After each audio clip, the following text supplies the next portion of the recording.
Good evening, everyone. Am I audible? Can you hear me?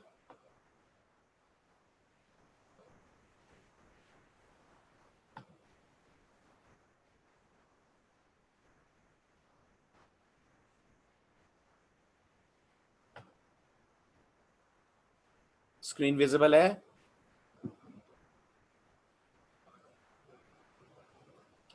Okay, चलिए अब start करते हैं अपन नेक्स्ट यूनिट प्रोग्रामिंग का। बेसिक्स सीख के आपने पढ़ लिए, छोटे छोटे प्रोग्राम्स बनाना आप सीख गए। अब बढ़ते हैं अगले मेजर टॉपिक की तरफ, and that is decision control statements. हमारा अगला topic decision control statements. Start करें? Are you ready? चलिए अब इस टॉपिक का पहले सेंस समझते हैं। ये टॉपिक क्या है, इसको पढ़ने से आप किस तरह के प्रोग्राम बना पाएंगे, फिर इसके नोट्स और फिर लेते हैं इसकी कोडिंग। बट इस टॉपिक को समझाने से पहले मैं एक सवाल आपसे पूछूंगा, आराम से इसे सुनना, सोचना और फिर जवाब देना। आपने सी में अभी तक जितने भी प्रोग्राम्स डिजाइन करें, जितने भी प्रोग्राम आपने बैच जब से शुरू हुआ है तब से लेकर आज तक बनाए, जब आप इन प्रोग्राम्स को एग्जीक्यूट करते हैं, जब आप इन प्रोग्राम्स को रन करते हैं, तो आपके प्रोग्राम में मेन के अंदर जितनी भी लाइनें आपने लिखी हैं, सारी लाइनें हमेशा रन होती हैं, यस और नो। क्वेश्चन दोबारा पूछूं अगर नहीं समझ में आया है तो। हमने सी में एक प्रोग्राम लिखा। नॉर्मली हम प्रोग्राम शुरू करते हैं हेडर फाइल से और खत्म करते हैं गेट सी एच पे। सही कह रहा हूं? नॉर्मली प्रोग्राम शुरू होता है हेडर फाइल्स के साथ, फिनिश होता है गेट सी एच के बाद के क्लोजिंग ब्रेस पे। और प्रोग्राम रन कहां से होता है? प्रोग्राम रन मेन से होता है। तो मैं आपसे ये कह रहा हूं, जब आप प्रोग्राम को रन करते हैं, अगर मेन के अंदर आपने 10 लाइनें लिखी हैं, variable declaration, CLR, SAR, printf, scanf, कुछ कैलकुलेशंस, गेट सी एच, तो ये 10 की 10 लाइनें हर बार एग्जीक्यूट होती हैं कि नहीं? जब भी प्रोग्राम चलता है ये सारी लाइनें रन होती हैं या नहीं होती हैं? होती है ना? बिल्कुल सही जवाब। सारी की सारी लाइनें हर बार रन होती हैं। लेकिन कई बार प्रोग्रामिंग में ऐसे मौके आएंगे जब आप अपने प्रोग्राम की कुछ लाइनों को कभी रन करवाना चाहेंगे और कभी रन नहीं करवाना चाहेंगे। आई रिपीट, प्रोग्रामिंग में कई मौके ऐसे आएंगे जब आप अपने प्रोग्राम में मेन के अंदर की कुछ लाइनों को कभी रन करवाना चाहेंगे और कभी रन नहीं करवाना चाहेंगे। अगर आपको लग रहा है सर कैसे, तो मैं आपको कुछ डेमोज देता हूं, ध्यान से मेरी बात सुनिएगा।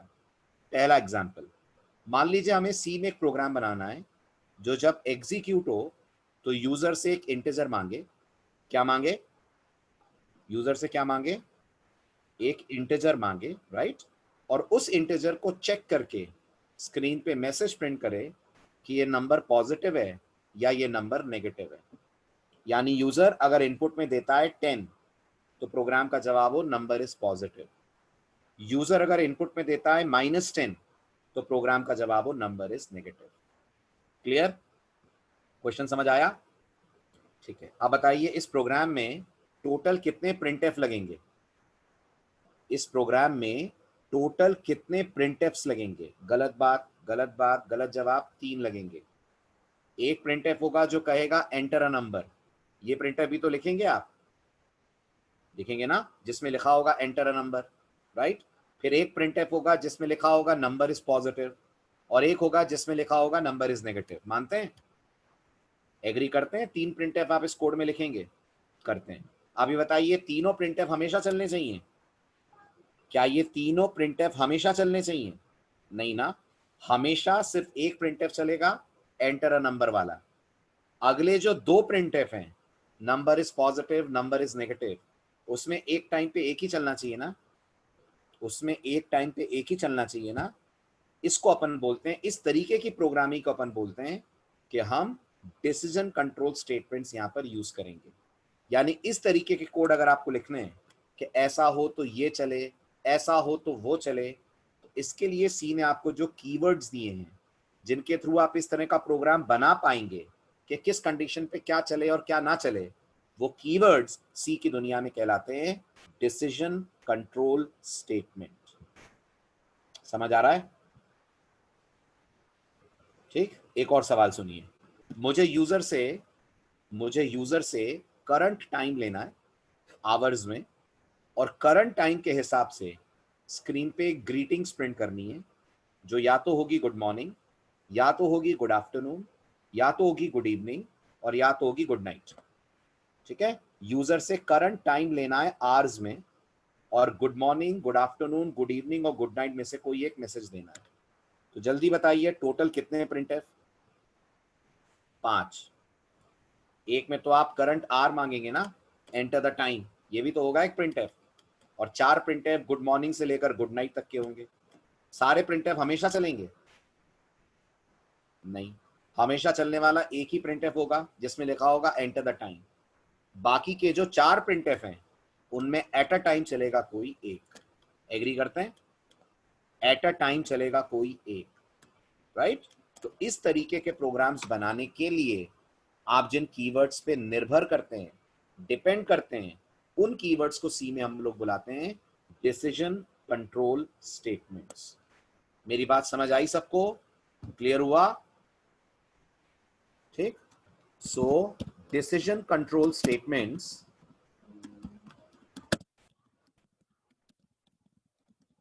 in C language are those keywords which help a programmer decide the execution flow of his program. That is, which part of the program should run and which part should not run is decided by these special keywords. ठीक है, और ये decision किस basis पर लिया जाता है? क्या चलाना है क्या नहीं चलाना है, ये किस बेस पर लिया जाता है? ये लिया जाता है on the basis of conditions. This decision is taken on the basis of test conditions. ठीक, next, overall C language provides us 7 decision control statements. C के पास टोटल 7 डिसीजन कंट्रोल स्टेटमेंट्स हैं। कौन कौन? Number 1 if, number 2 if else, number 3 if else, number 4 nested if, number 5 switch, number 6 ternary operator, and last but not the least is go to। ये है इस chapter का syllabus जो मान लीजिए आप। तो इस चैप्टर में आपको ये 7 टॉपिक कवर अप करने। इन 7 में से आज हम सबसे पहले पढ़ेंगे आज के लेक्चर में ये 3 topic, that is if else and if else. आगे बढ़ें। नेक्स्ट है title syntax of if statement. C में इफ कैसे लिखते हैं? Syntax of if statement. ठीक है, ध्यान दीजिएगा। प्रोग्राम आपका अभी भी हमेशा की तरह मेन से बनना स्टार्ट होगा। सबसे पहले आप मेन के अंदर शुरुआत करेंगे as usual variable declaration, screen clear करना, इनपुट लेना, ऐसे स्टेटमेंट से। अब याद रखिएगा आज से इन स्टेटमेंट्स को एक नया नाम में दे रहा हूं। ये जितने भी स्टेटमेंट्स आप देख रहे हैं जो आप इफ के ऊपर लिखते हैं, इन्हें हम आज से बुलाया करेंगे जनरल स्टेटमेंट, राइट। इन्हें जनरल स्टेटमेंट क्यों बुला रहे हैं? क्योंकि इनका किसी कंडीशन से कोई लेना देना नहीं है और ये हर बार चलेंगे ही चलेंगे। मानते हैं ना? वेरिएबल हर बार डिक्लेयर होगा, स्क्रीन हर बार क्लियर होगी, यूजर से कुछ इनपुट हर बार लिया जाएगा। तो ये आपके प्रोग्राम के कहलाएंगे जनरल स्टेटमेंट्स। अब इन जनरल स्टेटमेंट्स को लिखने के बाद बारी आएगी कि आप कंडीशन चेक करें, जिसके लिए आप सी लैंग्वेज का कीवर्ड लिखेंगे, जिस कीवर्ड का नाम होता है इफ।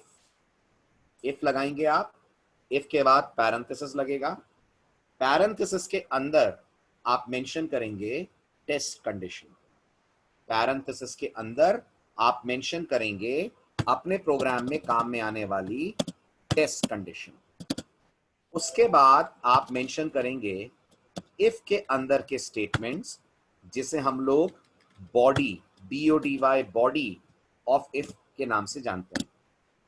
और इसके बाद फिर आप मेंशन करेंगे वो स्टेटमेंट जो आपके प्रोग्राम में इफ के बाहर हैं। और अगेन याद रखिएगा, ये बाहर वाले स्टेटमेंट्स भी हमारे प्रोग्रामिंग की दुनिया में कहलाएंगे जनरल स्टेटमेंट। तो ये जो ऊपर और नीचे आपको दिख रहे हैं, दे आर जनरल स्टेटमेंट। लेकिन ये जो आपको बीच में दिख रहा है, याद रखिएगा, ये कहलाएगा अपने आप में कंडीशनल पार्ट और कंडीशनल स्टेटमेंट। क्यों कहलाएगा कंडीशनल स्टेटमेंट? ये आप ट्रेस देखिए, आपको समझ में आएगा। ठीक, गौर से सुनिएगा। आज भी आपका प्रोग्राम एग्जीक्यूट होना स्टार्ट होगा जब ऑपरेटिंग सिस्टम कॉल करेगा मेन को। मेन से ही रन होता है ना प्रोग्राम, प्रोग्राम मेन से ही रन होता है। और मेन को कॉल कौन करता है? Main is called by operating system. Okay, तो ऑपरेटिंग सिस्टम आपके प्रोग्राम में मेन को कॉल करेगा। ठीक, उसके बाद कंपाइलर आपके प्रोग्राम के तमाम जनरल स्टेटमेंट्स को रन करता हुआ पहुंचेगा कंडीशन को टेस्ट करने के लिए। ठीक, अब जब मैं कह रहा हूं हम यहां टेस्ट कंडीशन लिखेंगे, तो याद रखिएगा हम यहां उन ऑपरेटर्स का इस्तेमाल करेंगे जो चलने पर आंसर 1 या 0 यानी ट्रू या फॉल्स में देते हैं। तो अगर आपने ऑपरेटर्स का लेक्चर मिस नहीं करा है तो मुझे बताइए कौन से ऑपरेटर्स हैं जो अपना आंसर ट्रू फॉल्स में देते हैं? कौन से ऑपरेटर्स हैं जिनका जवाब ट्रू या फॉल्स में आता है? प्लीज आंसर करिए। Very good. रिलेशनल या उनके साथ लॉजिकल ऑपरेटर्स। रिलेशनल आएंगे और मैंने आपसे कहा था मल्टीपल रिलेशनल ऑपरेटर आएंगे तो साथ में लॉजिकल भी आएंगे। हुई थी ये बात अपनी, राइट? तो रिलेशनल और उनके साथ आएंगे लॉजिकल ऑपरेटर और प्रोग्राम की बनेगी टेस्ट कंडीशन। ठीक, अब कंडीशन के हमेशा दो रिजल्ट्स बनते हैं, या तो कंडीशन ट्रू होती है और या तो कंडीशन फॉल्स होती है। याद रखिएगा, कंडीशन के हमेशा दो रिजल्ट्स बनते हैं, या तो ये कंडीशन ट्रू होगी और या तो ये कंडीशन फॉल्स होगी। इमेजिन करिए ये कंडीशन अपने आप में ट्रू है, इमेजिन करिए ये कंडीशन अपने आप में ट्रू है, तो कंपाइलर इफ के अंदर वाले पार्ट को सॉल्व करेगा, इफ के अंदर वाले पार्ट को रन करेगा और गौर करिए रन करके बाहर निकलकर इस पार्ट को भी रन करेगा, रन करके बाहर निकलकर इस पार्ट को भी रन करेगा। और अगर हम ये मान लें कि ये टेस्ट कंडीशन ट्रू नहीं है, फॉल्स है, तो नोटिस करिएगा कंपाइलर इफ के अंदर ना जाते हुए सीधे इस बाहर वाले पार्ट पे आएगा। यानी ये जो डैश वाला रास्ता आप देख रहे हैं, ये कंपाइलर कब लेगा? जल्दी जल्दी जल्दी, जब कंडीशन फॉल्स होगी। और ये जो अंदर बोल्ड वाला रास्ता आप देख रहे हैं, ये कब लिया जाएगा? ये तब लिया जाएगा जब दी गई टेस्ट कंडीशन ट्रू होगी। तो अगर मैं आपसे बोलूं इफ के अंदर जो हमने कोड लिखा है वो कब चलेगा और कब नहीं चलेगा, तो आपका जवाब होगा कंडीशन ट्रू होगी तो चलेगा, कंडीशन फॉल्स होगी तो नहीं चलेगा। यही जवाब होगा ना, राइट? जबकि इफ के नीचे जो मैंने लिखा है, आप मानते हैं ये हमेशा रन होगा, चाहे कंडीशन ट्रू हो चाहे फॉल्स हो, इसे रन होना ही होना है। ऊपर वाला पार्ट भी हमेशा रन होगा, उसे भी कंडीशन के ट्रू फॉल्स से कोई मतलब नहीं है। लेकिन ये जो लास्ट वाला पार्ट, बीच वाला पार्ट है, ये शायद चले शायद ना चले, ये डिपेंड करेगा कंडीशन के आंसर पे। बताइए सब लोग समझ रहे हैं? क्लियर?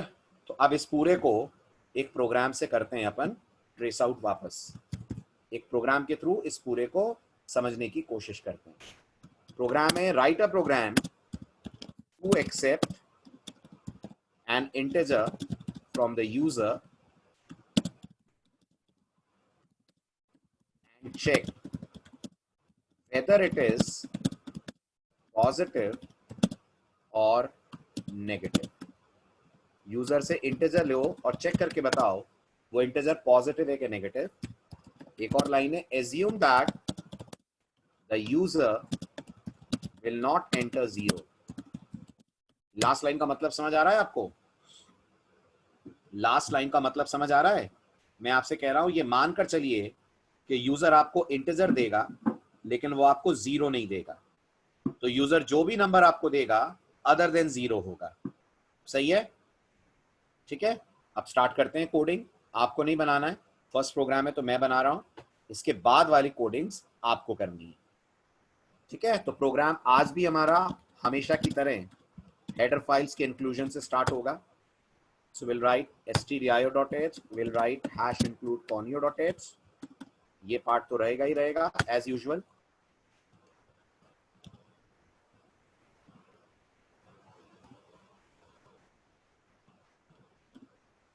ठीक है, उसके बाद आएगा मेन।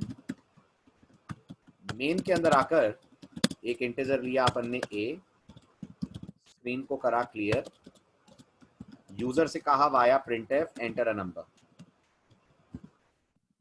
ठीक है, और जो नंबर मिला scanf के थ्रू उसको कर लिया स्कैन और रख दिया अपने वेरिएबल a में। बताइए यहां तक क्लियर है? यहां तक क्लियर है? ठीक है, ये आपके प्रोग्राम का जनरल पार्ट है, मानते हैं? ये आपके प्रोग्राम का जनरल पार्ट है, इसे हमेशा ही चलना है। अब इसके बाद हम चेक करेंगे कि क्या नंबर पॉजिटिव है। तो बताइए पॉजिटिव नंबर की क्या पहचान है? वो जीरो से बड़े होंगे, राइट? और नेगेटिव नंबर जीरो से छोटे होंगे।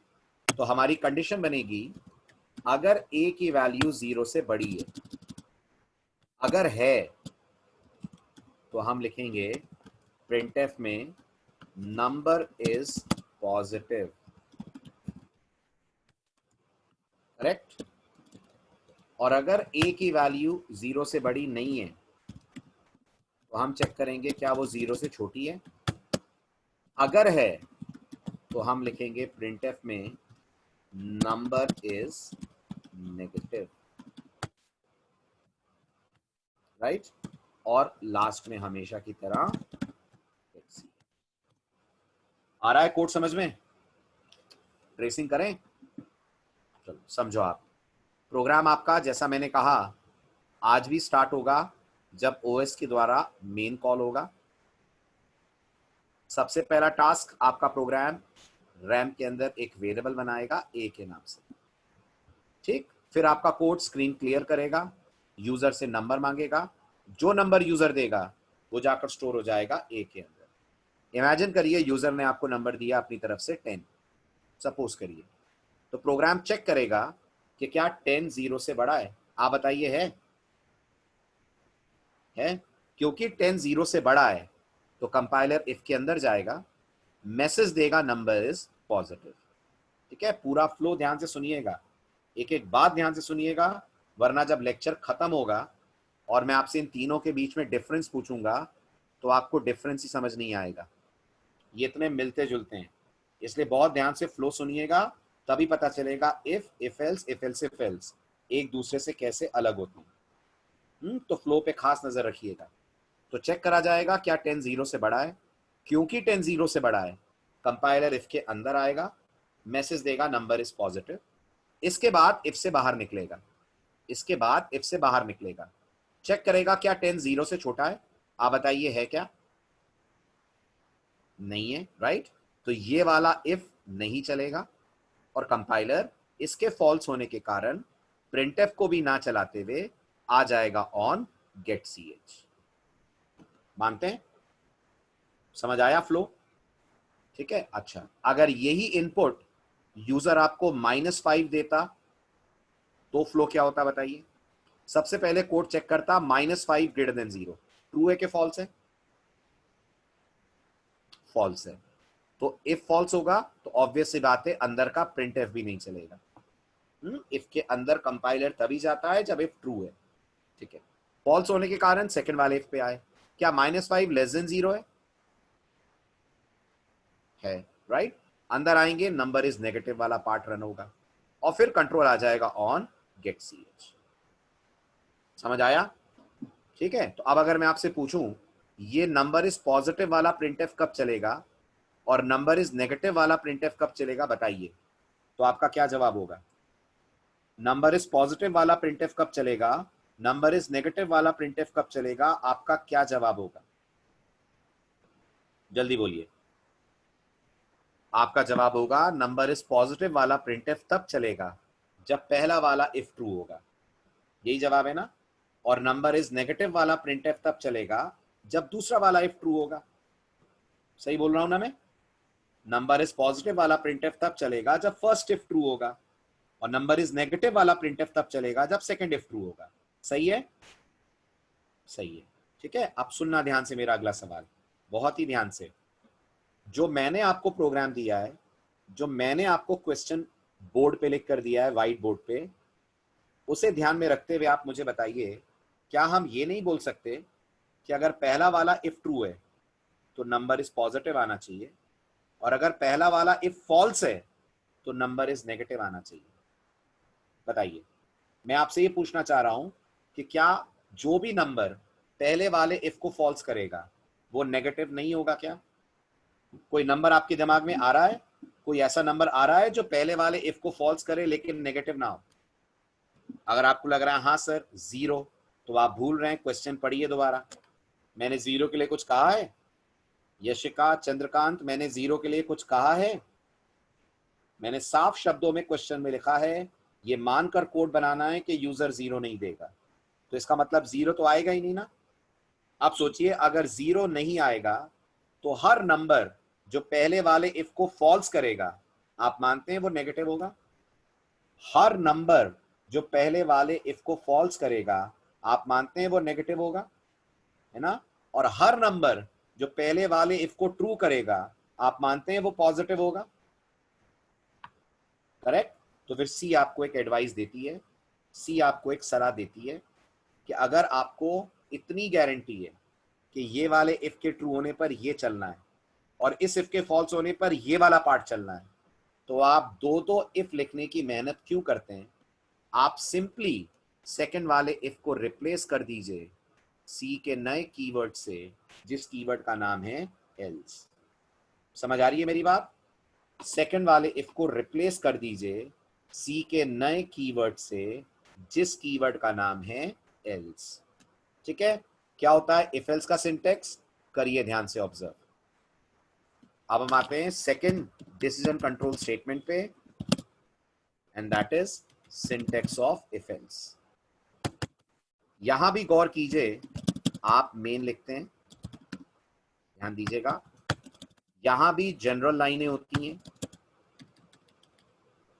जनरल लाइनों के बाद यहां भी इफ आएगा, इफ में कंडीशन आएगी, ब्रेस आएगा, इफ के अंदर की कोडिंग आएगी जो भी आपको इफ के ट्रू होने पर चलानी है, और इफ का ब्रेस बंद करने के तुरंत बाद बिना किसी और लाइन के सीधे आएगा एल्स। एल्स के अंदर फिर कोडिंग होगी जो आपको लिखना है, एल्स का ब्रेस बंद होगा और फिर कुछ लाइनें होंगी जो दोनों इफ एल्स के बाहर है। ये होगा आपके प्रोग्राम का इफ एल्स अगर आप यूज कर रहे हैं तो स्टैंडर्ड सिंटेक्स। ठीक है, अब ये कैसे काम करेगा गौर से सुनिए। चलना आज भी प्रोग्राम को मेन से है, which will be called by OS. फिर प्रोग्राम इन लाइनों को रन करता हुआ इफ की कंडीशन को चेक करेगा। ठीक है, आप समझ में आने लग गया होगा। कंडीशन है तो रिजल्ट्स कितने होंगे? 2 होंगे, या तो ये ट्रू होगी और या तो ये फॉल्स होगी। अगर हम मान लेते हैं ये कंडीशन ट्रू है, अगर हम मान लेते हैं ये कंडीशन ट्रू है, तो कंपाइलर इफ के अंदर वाला पार्ट चलाएगा, कंपाइलर इफ के अंदर वाला पार्ट चलाएगा और इसके तुरंत बाद यहां पहुंच जाएगा। यानी गौर कीजिए, अगर इफ ट्रू है तो कंपाइलर एल्स वाले पार्ट की तरफ देखता भी नहीं है। गौर कीजिए, अगर इफ ट्रू है तो कंपाइलर एल्स वाले पार्ट की तरफ देखता भी नहीं है, चलना तो दूर झांकता भी नहीं है उसकी तरफ, अगर इफ ट्रू हो जाता है तो। लेकिन गौर कीजिए, अगर इफ फॉल्स हो जाता है तो कंपाइलर फिर कुछ और ना देखते हुए सीधे एंट्री मार देगा एल्स की बॉडी के अंदर। अगर इफ फॉल्स हो जाता है तो फिर कुछ और ना देखते हुए कंपाइलर सीधे एंटर कर जाएगा एल्स की बॉडी के अंदर। इसका मतलब अगर मैं आपसे पूछूं एल्स के चलने की क्या कंडीशन है, तो आपका जवाब होगा एल्स के चलने की अपनी कोई कंडीशन नहीं होती। एल्स का चलना या ना चलना डिपेंड करता है इफ की कंडीशन पे। अगर इफ की कंडीशन ट्रू है एल्स कभी नहीं चलेगा, अगर इफ की कंडीशन फॉल्स है एल्स हमेशा चलेगा। समझ आ रही है मेरी बात? अगर इफ की कंडीशन ट्रू है तो एल्स कभी नहीं चलेगा, अगर इफ की कंडीशन फॉल्स है एल्स हमेशा चलेगा। राइट? तो इफ एल्स के बारे में तीन जरूरी बातें ध्यान से सुनिएगा, तीन जरूरी बातें। सबसे पहली जरूरी बात, else always represents the false part of if statement. Else हमेशा इफ का फॉल्स पार्ट रिप्रेजेंट करने का काम करता है। Remember this, point number 1 to remember about else. ठीक है, इसलिए एल्स की अपनी कोई कंडीशन नहीं होती, याद रखिएगा। That's why else has no condition of itself since it represents falsity of if. बताइए, पहला पॉइंट क्लियर इसके बारे में। दूसरा पॉइंट, क्योंकि एल्स हमेशा इफ का फॉल्स पार्ट है तो क्या एल्स को इफ चाहिए? क्या हर एल्स को काम करने के लिए इफ चाहिए? यस। और हर इफ को एल्स भी चाहिए? हर इफ को एल्स भी चाहिए? गलत, हर इफ को एल्स नहीं चाहिए, लेकिन हर एल्स को इफ चाहिए। तो second point, else can never appear, can never appear without if, although if can appear without else। else कभी if के बिना नहीं आ सकता, लेकिन if else के बिना जरूर आ सकता है।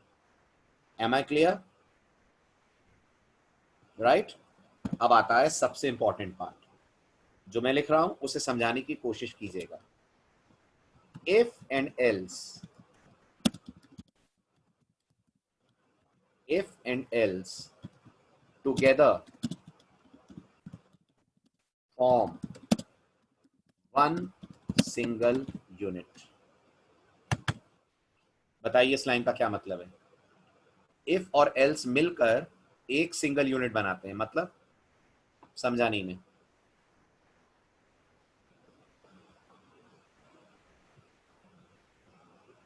No idea? जब आप सुनिए, इसका मतलब यह है कि जब आप एल्स लिखते हैं तो एल्स के पहले कोई स्टेटमेंट नहीं आना चाहिए, एल्स के पहले कोई स्टेटमेंट नहीं आना चाहिए। एल्स की शुरुआत इफ खत्म होते ही हो जानी चाहिए। अगर इफ और एल्स के बीच में कुछ भी आ गया तो कंपाइलर कोड कंपाइल करने से मना कर देगा। समझिए, इसका मतलब अगर कोई प्रोग्रामर इफ एल्स ऐसे लिखता है, देखिए, इफ लिखा, इफ की कंडीशन लिखी, ठीक, कर्ली ब्रेस ओपन करके कोडिंग करी, फिर यहां कुछ लिख दिया, कुछ का मतलब कुछ भी, प्रिंटफ, स्कैनफ, कुछ भी, और इसके बाद एल्स लिखा। अगर आपने ऐसा करा तो याद रखिएगा ये कोड कंपाइल भी नहीं होगा। सी की बहुत पॉपुलर एरर आपके स्क्रीन पे फ्लैश होगी, मिसप्लेस्ड एल्स। अगर आप पीसी ले रहे हैं और अगर आप जीसीसी ले रहे हैं तो कंपाइलर बोलेगा आपसे एल्स विदाउट इफ। आपको याद दिलाएगा कि आपने एल्स तो लगा दिया, लेकिन इसका इफ कहाँ है। ये एरर मैसेज या तो ये और या तो ये आपके स्क्रीन पे फ्लैश होगा, क्योंकि आपने इफ एल्स की कंटिन्यूटी ब्रेक कर दी है। समझ आया? इफ एल्स की कंटिन्यूटी आपने ब्रेक कर दी है, इसलिए जब भी आएगा एल्स, इफ से बिल्कुल लग के, चिपक के, सट के आएगा। इफ खत्म हुआ, कुछ और आ गया और फिर एल्स आया, तो कंपाइलर को ये कोड समझ में नहीं आता और वो दे देता है सिंटेक्स एरर। बताइए, क्लियर है? तो अब ये बताइए, जो कोड आपको दिख रहा है ये इफ एल्स के लायक है? ये जो कोड आपको दिख रहा है ये इफ एल्स के लायक है? बिल्कुल। इसे इफ एल्स से बना सकते हैं, बिल्कुल बना सकते हैं। ठीक, तो आप मुझे बताइए कहां तक का पार्ट इस कोड में सेम रहेगा और कहां से जाकर चेंज हो जाएगा? बताएं, कहां तक का पार्ट इस कोड में सेम रहेगा और कहां से जाकर चेंज हो जाएगा? यही कोड अगर इफ एल्स से बनाते हैं तो। Very good. सिर्फ ये एक पार्ट बदलेगा और यहां आ जाएगा एल्स। सिर्फ ये एक पार्ट बदलेगा और यहां पर आ जाएगा एल्स वाला पार्ट। राइट? तो जो पहला वर्जन आप देख रहे हैं वो है यूजिंग इफ। जो दूसरा वर्जन आप देख रहे हैं वो है यूजिंग इफ एल्स। ठीक है, आप दोनों को करिए आप मेरे साथ कंपेयर। ठीक है, इफ तो आप पढ़ ही चुके हैं, अब इफ एल्स का फ्लो सुन लीजिए, फिर करते हैं कंपैरिजन। यहां भी रिकॉल करिए, प्रोग्राम शुरू होगा जब ऑपरेटिंग सिस्टम की तरफ से मेन कॉल होगा। मानते हैं? ठीक है, अंदर वाली ये चारों लाइनें चलेंगी, मानते हैं? ये जनरल पार्ट रन होगा ही होगा। उसके बाद कंडीशन टेस्ट होगी, a ग्रेटर देन 0। इमेजिन करिए यूजर ने आपको 10 दिया है, तो क्या आंसर आएगा? जल्दी बोलिए। Number is positive. और इसके बाद कंट्रोल कहां जाएगा? इस मैसेज को दिखाने के बाद कंट्रोल कहां जाएगा? सीधा गेट ch पे आ जाएगा।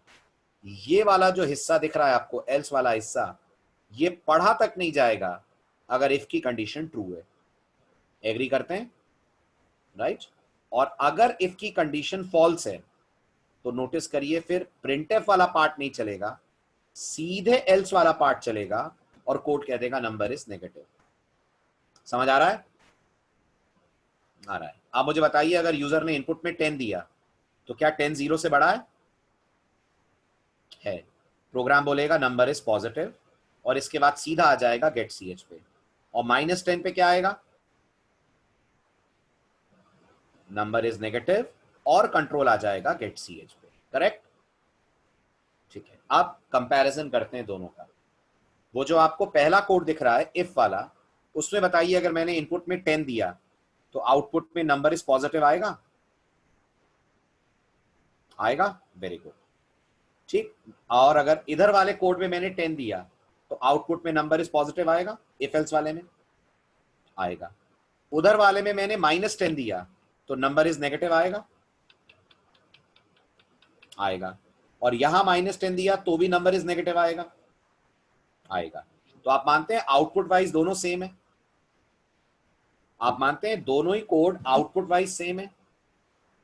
आउटपुट के पॉइंट ऑफ व्यू से दोनों में कोई अंतर नहीं है? एग्री करते हैं? फिर भी आपको क्या लगता है दोनों में से बेटर कौन है? फिर भी आपको क्या लगता है दोनों में से बेटर कौन है? इफ वाला बेटर है कि इफ एल्स वाला बेटर है? इफ एल्स वाला। आप मानते हैं उसका एग्जीक्यूशन टाइम इफ से कम होगा,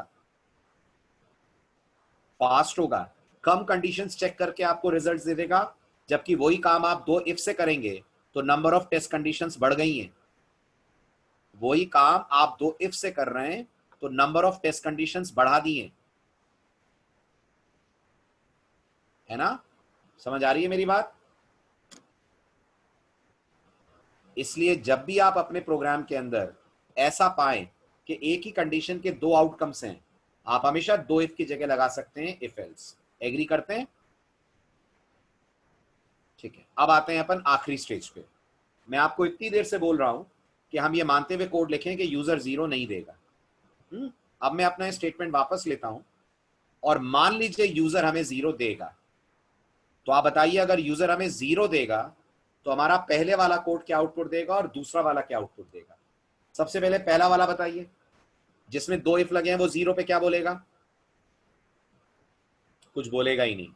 यशिका मैं आउटपुट पूछ रहा हूं बेटा, आउटपुट पूछ रहा हूं, आउटपुट बताइए मुझे।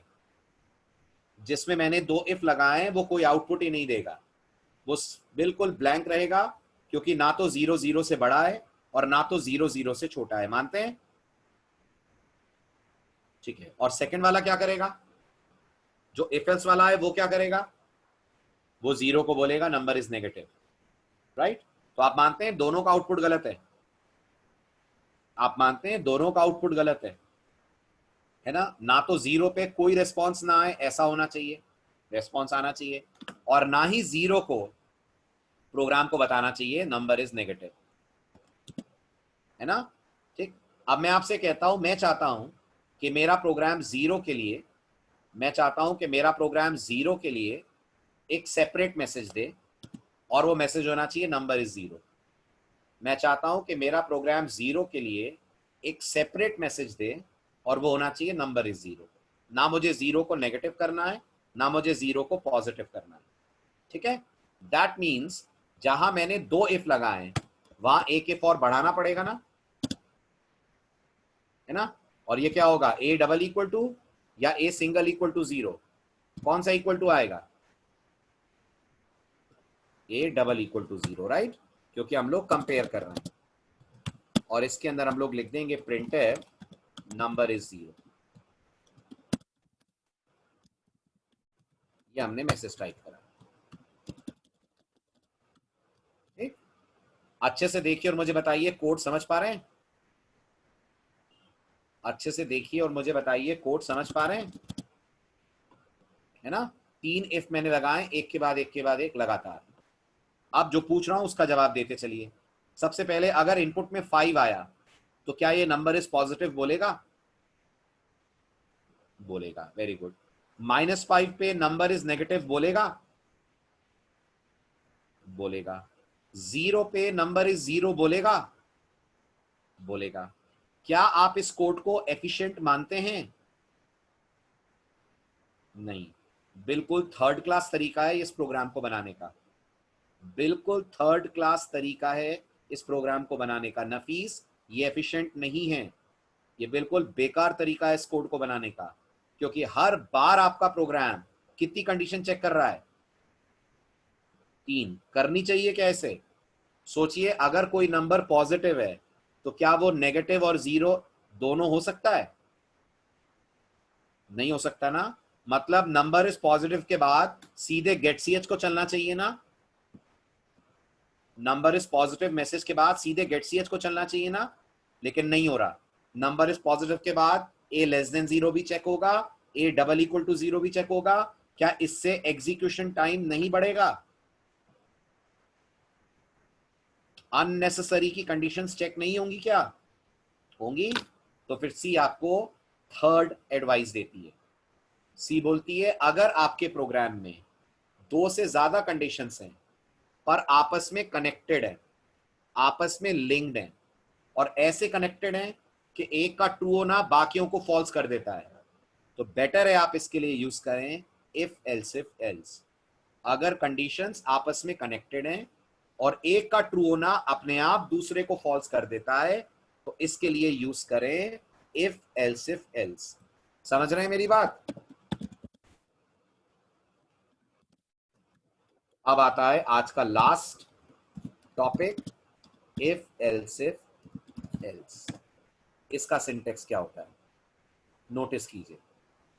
शुरुआत इसकी भी आप मेन से करेंगे। यहां भी सबसे पहले जनरल लाइनें लिखी जाएंगी कुछ ऐसे, ठीक है? इन जनरल लाइनों को लिखने के बाद आप मेंशन करेंगे इफ की कंडीशन, इफ के अंदर इफ से रिलेटेड कोडिंग जो भी आपको चलानी है। इसके बाद ध्यान दीजिए, आप मेंशन करेंगे else if. Right. Else if में अपनी कंडीशन होगी, राइट। उस एल्स इफ की अपनी कोडिंग होगी, और इसके बाद आप मेंशन करेंगे एल्स, उस एल्स की अपनी कोडिंग होगी, ठीक है, लाइक दिस, और ये आपका एल्स वाला पार्ट क्लोज होगा, ठीक। एंड देन कुछ जनरल लाइनें और फिर आपका मेन बंद होगा। बताइए समझ आ रहा है सिंटेक्स? ठीक है, अब ये फ्लो क्या है इसका वो भी सुन लीजिए। यहां भी शुरुआत मेन से होगी जो ओएस कॉल करेगा। यहां भी सबसे पहले प्रोग्राम की जनरल लाइनें चलेंगी, जनरल के बाद यहां भी इफ चेक करा जाएगा। चेक करा जाएगा तो कितने रिजल्ट्स आएंगे? 2, या तो ट्रू होगा और या तो फॉल्स होगा। इमेजिन करिए इफ की कंडीशन ट्रू है तो कंट्रोल कहां जाएगा? इफ के अंदर जाएगा, इस पार्ट को रन करेगा और फिर सीधा जनरल स्टेटमेंट वाले पार्ट पे आ जाएगा। यानी ना फिर एल्स इफ चेक होगा ना फिर एल्स चेक होगा। समझ रहे हैं? ठीक है। अगर ये इफ अपने आप में फॉल्स है तो बताइए क्या होगा? तो चेक करा जाएगा एल्स इफ को, सिर्फ चेक करा जाएगा, चलना नहीं चलना कंडीशन पे डिपेंड करेगा। अगर एल्स इफ ट्रू निकला तो एल्स इफ की बॉडी रन होगी और इसके बाद कंट्रोल निकल जाएगा पूरे ब्लॉक से बाहर। और अगर ये वाला एल्स इफ भी फॉल्स हुआ तब गौर कीजिए कंट्रोल सीधे घुस जाएगा inside the body of else part. समझ आई बात? तो अब मुझे बताइए ये एल्स किसका फॉल्स पार्ट है? इफ का, एल्स इफ का, कि दोनों का? ये एल्स किसका फॉल्स पार्ट है? इफ का, एल्स इफ का, कि दोनों का? किसकी फॉल्सिटी को रिप्रेजेंट कर रहा है ये? दोनों की फॉल्सिटी को रिप्रेजेंट कर रहा है, करेक्ट। तो अब इस कोड के बारे में कुछ जरूरी बातें। सबसे पहली बात, एक इफ के साथ आप जितने चाहें उतने एल्स इफ्स लगा सकते हैं। सिंटेक्स में आपको दिख नहीं रहा है, सिंटेक्स में एक ही एल्स इफ है, but number of else ifs with one if can be multiple. पहली बात, we can use multiple else ifs with one if, but else कितने आएंगे? एल्स कितने आएंगे? But we can use only one else, ठीक है। दूसरी बात, जो रिलेशन इफ एल्स के बीच में है वही इफ एल्स इफ और एल्स इफ एल्स के बीच में है। क्या? कि तीनों कंटिन्यूअस होने चाहिए। समझ रहे हैं? All three of them must be continuous. इनकी कंटिन्यूटी अगर टूटी तो कंपाइलर दे देगा error, otherwise code will generate error.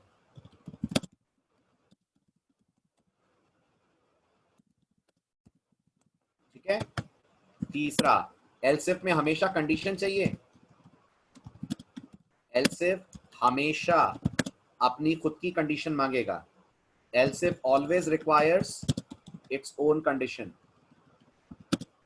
Its own condition. कभी भी एल्स इफ बिना अपनी कंडीशन के नहीं लिखा जाएगा, लेकिन एल्स इफ एक से ज्यादा जरूर आ सकते हैं इफ के साथ, ठीक है। चौथी बात, लास्ट में एल्स होना जरूरी है। लास्ट में एल्स होना जरूरी है?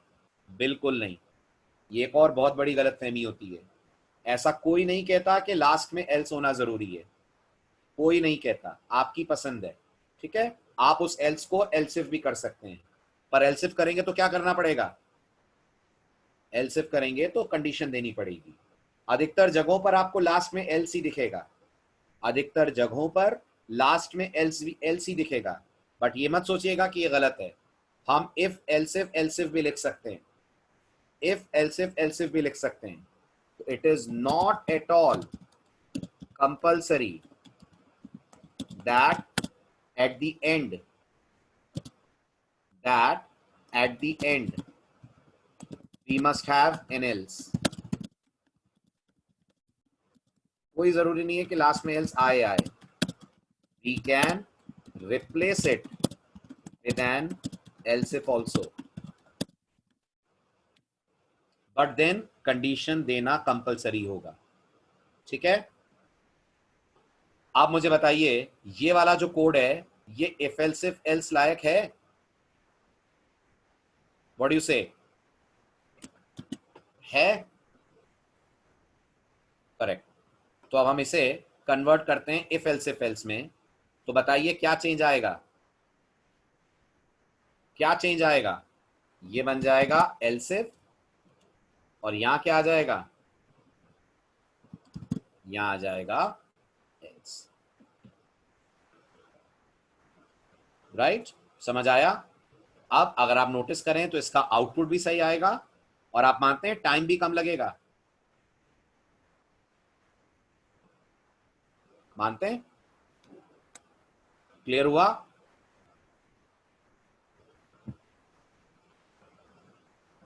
ठीक है, अब मुझे आप एक और सवाल का जवाब दें। अगर मैं इस कोड को ऐसे लिखूं तो कोई दिक्कत है क्या? यहां लगा दूं इफ, यह लगा दूं इफ, और यहां लगा दूं एल्स, और इस एल्स में बोल दूं नंबर इज 0।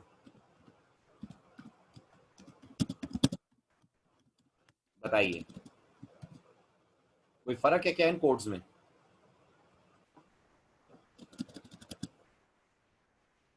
बहुत बड़ा फर्क है। आप समझे ही नहीं फिर कोड का फ्लो। चलिए मैं बताता हूं क्या फर्क है। ध्यान से सुनना, तब समझ में आएगा आपको। इस वाले कोड की बात कर रहा हूं मैं। ठीक है, मान लीजिए मैंने इनपुट में डाला -5। बताइए इसका आंसर क्या आएगा?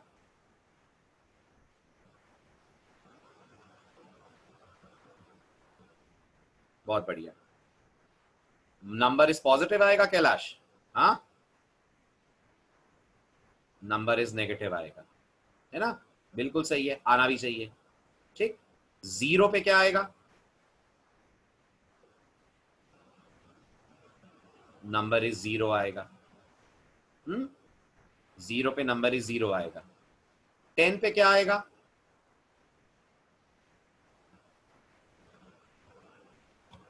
दो आंसर आएंगे। 10 पे दो आंसर आएंगे।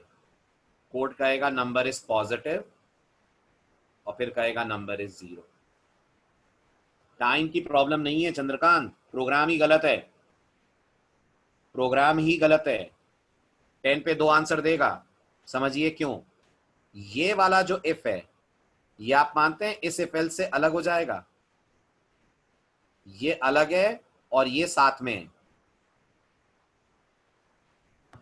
समझ रहे हैं? तो अब देखिए 10 पे क्या होगा। क्या 10 0 से बड़ा है? तो पॉजिटिव आएगा। पॉजिटिव आएगा, फिर आगे बढ़कर चेक करा जाएगा क्या 10 0 से छोटा है? नहीं है। इफ फॉल्स है तो क्या चलता है? इफ फॉल्स है तो क्या चलता है? तो कह देगा नंबर इज 0। कंपाइलर इस इफ को भी चेक करेगा अगर पहला वाला ट्रू है उसके बावजूद। समझ रहे हैं? जबकि लेफ्ट साइड वाले में देखिए क्या होगा। अगर मैंने 10 दिया इसमें और ये कंडीशन ट्रू है, तो इस प्रिंटफ के बाद क्या चलेगा? सीधा चलेगा गेट ch। इसलिए ऐसा कभी नहीं कहना है इफ एल्स इफ एल्स और इफ एल्स एक बराबर है। नहीं है एक बराबर। इफ एल्स में एल्स इफ चेक भी नहीं होता अगर इफ ट्रू है। दो इफ लिखेंगे तो सेकंड वाला जरूर चेक होगा, चाहे फर्स्ट वाला ट्रू हो चाहे फर्स्ट वाला फॉल्स हो।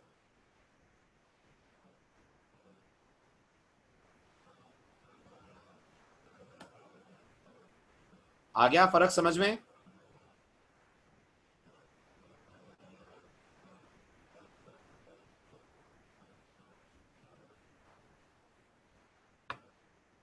ठीक है, चलिए अब आपका होमवर्क जो आपको करके लाना है। ठीक है, उससे पहले आप मुझे एक सवाल का जवाब दें। जो मैंने शुरुआत में आपसे सामने रखा था। कब इफ लेंगे, कब इफ एल्स लेंगे, कब इफ एल्स इफ एल्स लेंगे? जवाब दीजिए। हमें प्रोग्रामिंग में कब यूज करना चाहिए if? When we should use only if. सिर्फ इफ कब लगाते हैं? Answer is when we have only one condition.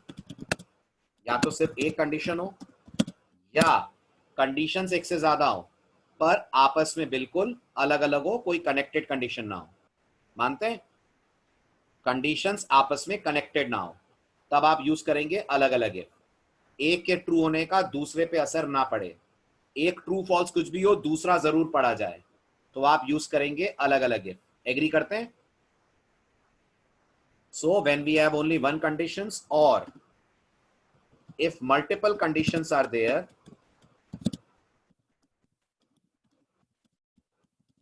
but they are not related to each other, then also we can use separate if statements. Agree करते हैं? Okay. When we should use if else. if else कब लगाना चाहिए? Good, जब सिर्फ दो conditions हों। if else कब लगाना चाहिए? जवाब बहुत सिंपल है। जवाब है when we just have two conditions. अगर चेक करने के लिए हमारे पास सिर्फ दो कंडीशंस हैं तो जरूर लगाना चाहिए हमें सिर्फ if else, राइट? और if else if else कब लगाना चाहिए? क्या जवाब देंगे? when we should use if else if else, what is the answer?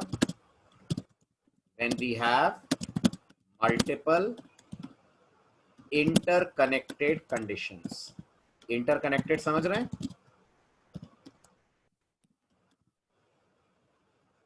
Right? एक कंडीशन ट्रू हो तो दूसरी चेक ही ना हो, इसको बोलते हैं इंटरकनेक्टेड।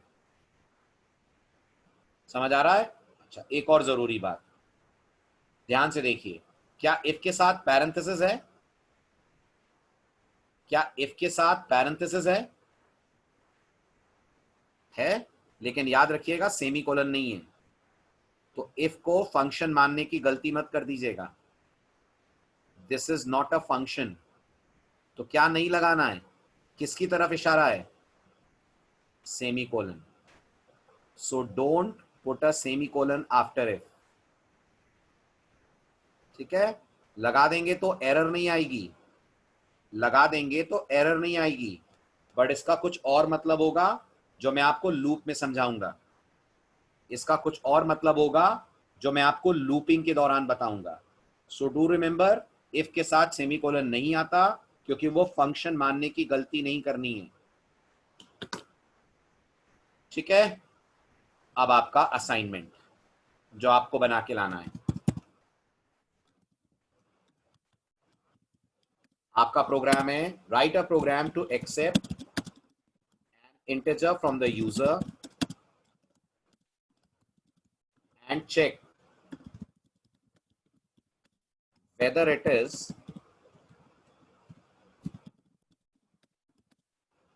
even or odd। और एक लाइन और दे रहा हूं, consider 0 to be an even number. Clear है क्वेश्चन? यूजर से इंटीजर लेना और बताना है नंबर इवन है कि ऑड है। करेक्ट? और 0 अगर दे तो क्या बताना है? 0 को 0 को बताना है इवन, 0 को ऑड नहीं बताना है। ठीक है? स्क्रीनशॉट्स ले लीजिए आप।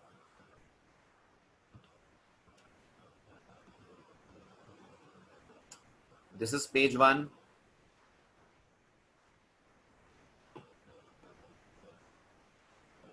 हो गया? डन? पेज 2,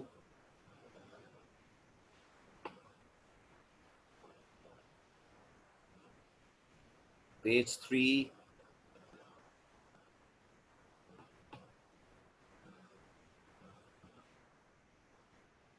पेज 4,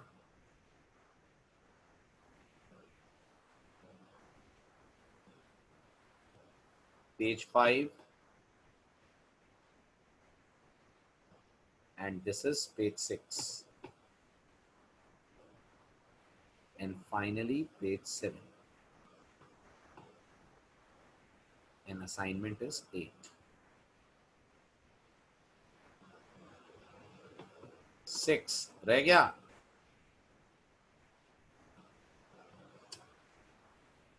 हो गया। चलिए आइए परसों लेते हैं इससे आगे। सेमी कोलन से टर्मिनेट होता है चंद्रकांत, फंक्शंस के साथ सेमी कोलन लगता है तो कॉल बताते हैं। तो इफ कोई फंक्शन नहीं है ना, इसलिए उसे कॉल नहीं मानेंगे। चलिए बाय बाय, टेक केयर।